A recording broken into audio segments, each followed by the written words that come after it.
Resuming debate, the honourable member for Edmonton Manning.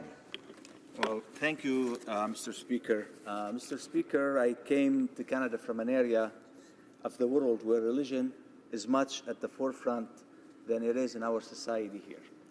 It is an area where wars have been fought for centuries in the name of religion.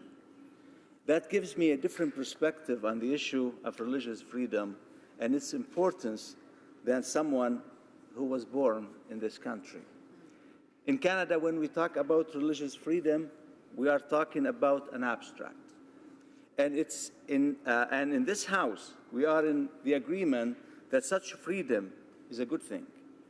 With this motion, we have an opportunity to show leadership, to admit that our society, as enlightened as it is not yet perfect.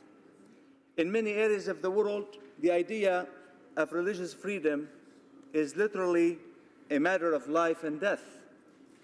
There are countries where changing from faith to another carries with it a death sentence.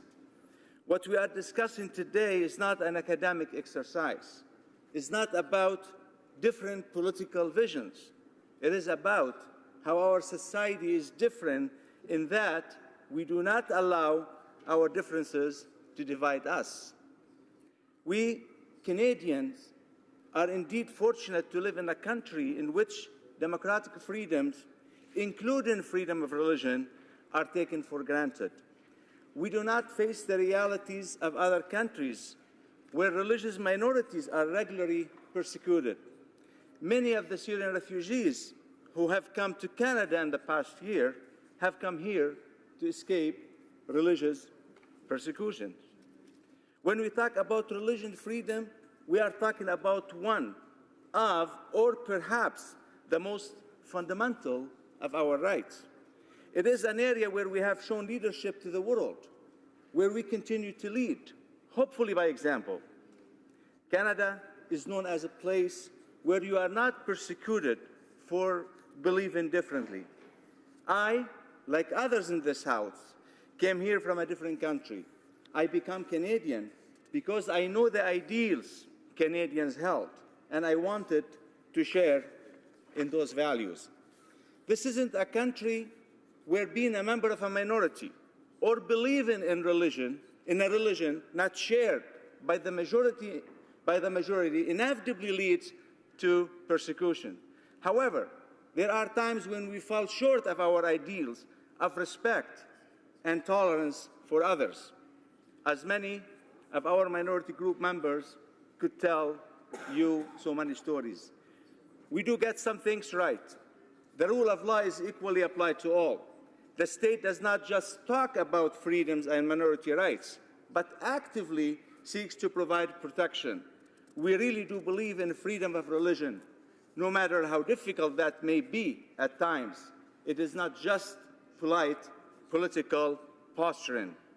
There are different places in the world where governments give lip service to human rights and religious freedoms while doing nothing to protect their minorities.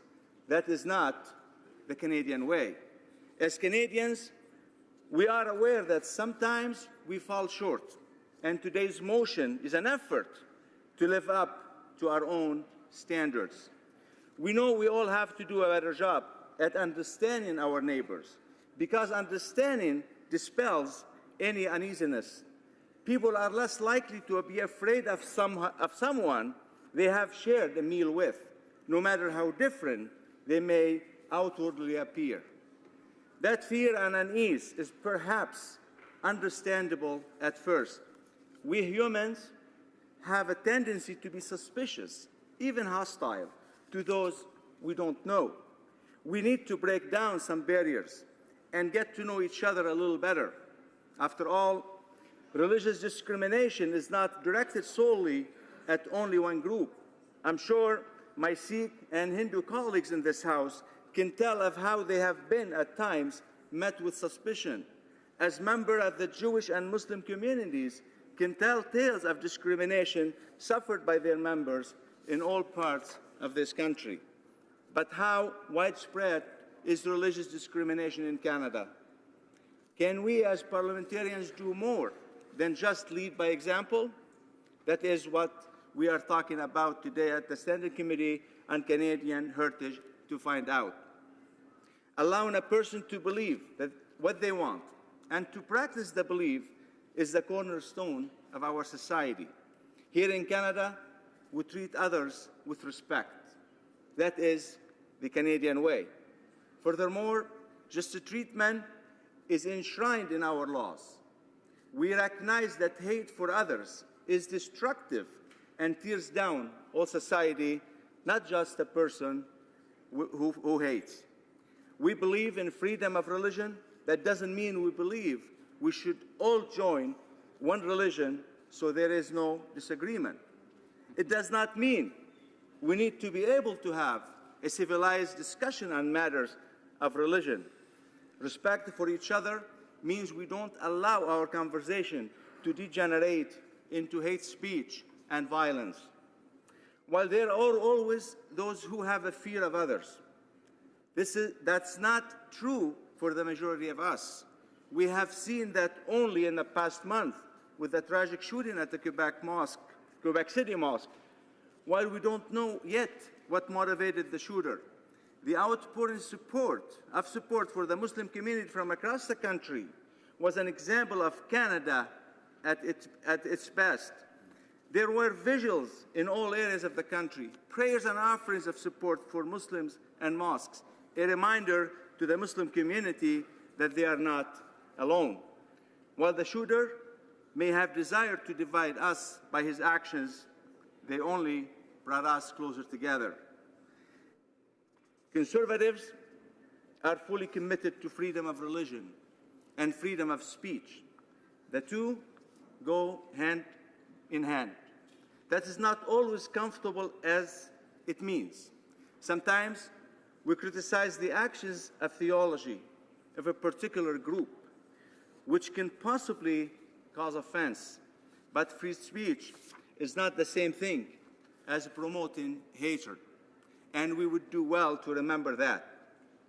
Being a member of a minority group does not make immune to criticism.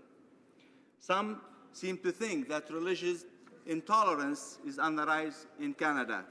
I would respectfully disagree, but that is only an opinion. Allowing the Heritage Committee to conduct this study will allow us to work with facts, not speculation. Supporting this motion is the right thing to do. I hope all members in this Parliament unanimously support this motion. Thank you.